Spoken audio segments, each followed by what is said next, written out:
Friedrich Nietzsche is famous for saying, "God is dead." However, these words alone do not provide an understanding of his philosophy or humanity. Nietzsche is a philosopher who had a strong influence on 20th century thought, but his life hides little-known episodes and unexpected aspects. Today we will go behind the scenes and explore the complex and multifaceted picture of Nietzsche. First, Nietzsche's life was not smooth sailing. He suffered from a serious illness at a young age and was plagued by loneliness throughout his life. However, it was this loneliness and suffering that gave him deep insight into his philosophy.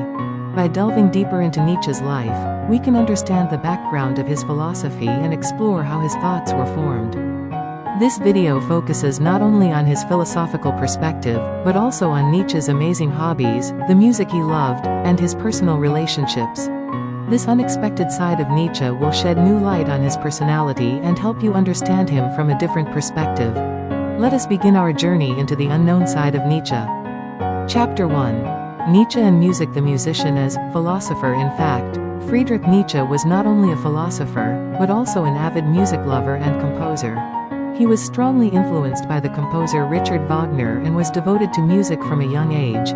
Nietzsche himself played the piano and composed lieder with poetry, and his passion for music never ceased. Of particular interest is the fact that he made music one of the most important themes in his philosophy and deeply examined its influence on the human psyche. In his most famous work, The Birth of Tragedy, he discussed the relationship between ancient Greek drama and music, arguing that the conflict between Apollonian reason and Dionysian emotion represents the essence of human nature.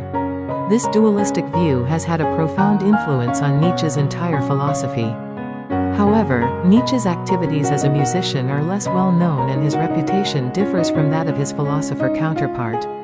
During the period of his friendship with Wagner, he also developed a critical attitude toward music, which eventually led to his break with Wagner. This break with Wagner had a profound effect on his spiritual development and shaped the path that led him to the concepts of nihilism and superhumanity. How did Nietzsche's aspect as a musician influence his life as a philosopher? The answer lies hidden in his life. Chapter 2. Nietzsche and friendship. Relationships of a lonely genius. Friedrich Nietzsche has long been described as a solitary philosopher, but in fact he also spent a great deal of time in deep friendships and relationships. One of his most famous friends was the aforementioned Richard Wagner, but he also developed relationships with a variety of other intellectuals and cultural figures. Among Nietzsche's most important friendships were those with the philosophers Paul Ricoeur and Louis Althusser. His relationship with Louis Althusser in particular was very special to Nietzsche, and there has been much discussion about how his encounter with her influenced his philosophy. Although she is known to have turned down Nietzsche's proposal, the letters between them reveal a deep intellectual dialogue and emotional exchange. Nietzsche, on the other hand, loved solitude and claimed that it was this solitude that deepened his philosophical insights, but he also had a very sensitive and passionate side to his relationships.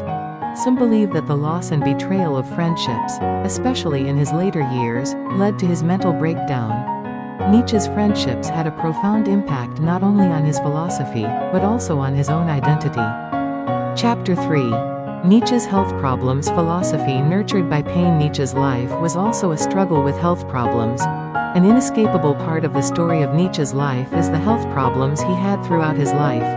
From a young age he suffered from poor eyesight, severe headaches, stomach pains, and even unexplained physical ailments. These symptoms were further aggravated during the years he taught at the university, eventually forcing him to resign. Although his retirement from his position as professor of philosophy for health reasons and his convalescence allowed him to concentrate on his writing, his physical suffering had a profound effect on his psyche as well. In particular, his illness caused not merely physical pain, but also a sense of mental isolation and hopelessness. However, Nietzsche did not view this pain as a mere negative experience, but successfully integrated it into his own philosophy. His books, such as Thus Spoke Zarathustra and The Shore of Good and Evil, are colored by the idea that transcending pain and suffering can make a person truly strong and free. His concepts of superhuman and love of destiny, amor fati, symbolize precisely this strength to accept and transcend suffering. Nietzsche's health problems were never a hindrance to his writing or thought, Rather, they served as a catalyst for deepening his philosophy and creating a unique perspective.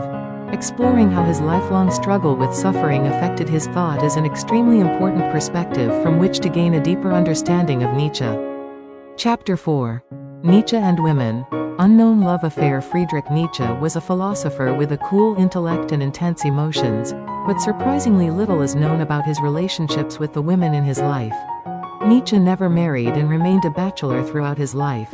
However, there is no doubt that his relationships with certain women in his life had a profound impact on his emotions and thought. The most well-known is his relationship with Lou Salome, whom we mentioned in the previous chapter. Lou Salome was a kind of muse for Nietzsche, and his romantic feelings for her were deep and intense. He proposed to her, but she refused. This heartbreak was a great emotional shock for Nietzsche and had a profound impact on his life and philosophy. This personal disappointment may have been a factor behind the thought that led him to make the harsh declaration that God is dead. Another interesting point is his complex relationship with his mother and sister. His sister Elizabeth, later famous for her Nazi leanings and her perversion and dissemination of Nietzsche's philosophy, was a constant source of tension between him and her. It is known that Nietzsche was influenced by his mother and sister, despite his distance from his family. Nietzsche experienced a wide range of emotions in life through his relationships with women, which undoubtedly influenced his philosophy. Exploring why he never married and how his views on women are reflected in his philosophy is key to understanding his complex inner world. Chapter 5. Nietzsche's madness and final days. Tragic end. Nietzsche's life ended with a mental breakdown. He suffered a mental imbalance in 1889 and spent the next 11 years in mental institutions and under the care of his mother. There are various theories as to the cause of his mental breakdown, but it is believed that his infection with syphilis was a contributing factor. Nietzsche's mental collapse was a tragedy in contrast to his accomplishments as a philosopher. In his last letter, the so-called Letter of Madness, he describes the collapse of his ego as he signs himself Dionysus. During this period, Nietzsche was no longer able to organize his own thoughts and philosophy, and he became disconnected from the people around him. Loneliness, health problems, and intense mental strain may have played a role in his collapse. Throughout his life, Nietzsche challenged the limits of humanity and advocated a superhuman that transcended conventional values, but in the process he may have reached his own spiritual limits. His last days cast us with a symbolic image of the fine line between genius and madness. Although Nietzsche's end was tragic, his ideas have been re-evaluated in the subsequent history of philosophy and continue to have a profound influence on contemporary thought. His madness and final days are part of his philosophical challenge and an element that makes us rethink what he was striving for throughout his life. Friedrich Nietzsche influenced many philosophers and cultures throughout his thought and life. His concepts of superhumanity and nihilism have found their way into modern pop culture, philosophy, and even political thought. But we must also remember that his life was accompanied by much pain, loneliness, and madness.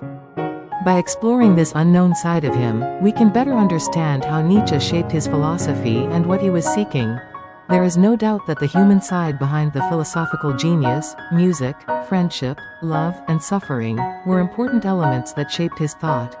We hope that through this video, viewers have been able to feel that Friedrich Nietzsche was not just a radical philosopher, but a man who pursued the truth in the midst of suffering and loneliness. If you like this video, please like and subscribe to our channel. See you again in the next video.